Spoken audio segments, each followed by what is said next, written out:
Mais on a du mal à comprendre pourquoi est-ce que des scientifiques, des études biaiseraient, c'est-à-dire... C'est ça, c'est le grand sujet. C'est le grand sujet que l'on se pose tous, au fond. Vous connaissez ces conférences Chatham House à Londres. Rappelez-nous exactement de quoi il s'agit. C'est extrêmement intéressant. Ce sont des réunions complètement à huis clos, uniquement avec des experts. Personne ne peut enregistrer, personne ne prend de photos, il n'y a pas de... C'est uniquement entre experts. Top secret. Top secret.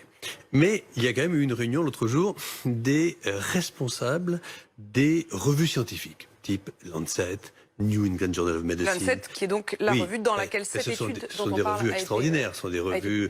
Enfin, quand c'est écrit dans Lancet, ça veut dire c'est écrit dans Lancet. Donc c'est pour ça que là, on parle de quelque chose de très important, là, cette discussion. Et ça a fini par fuiter. Le patron du Lancet, Horton, a dit « Maintenant, on va plus pouvoir, au fond, si ça continue,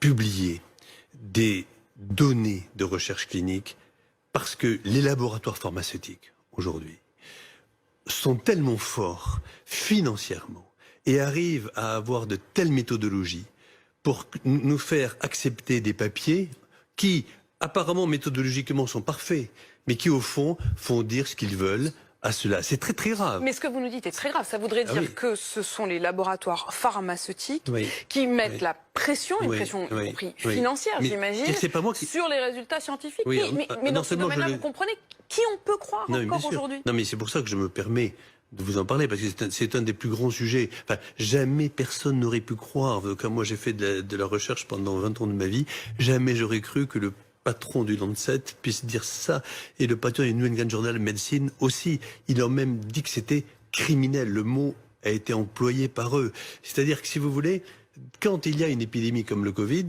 au fond, il y a des gens, nous on voit mortalité, quand on est médecin, ou vous, on voit souffrance, il y a des gens qui voient dollars. Voilà.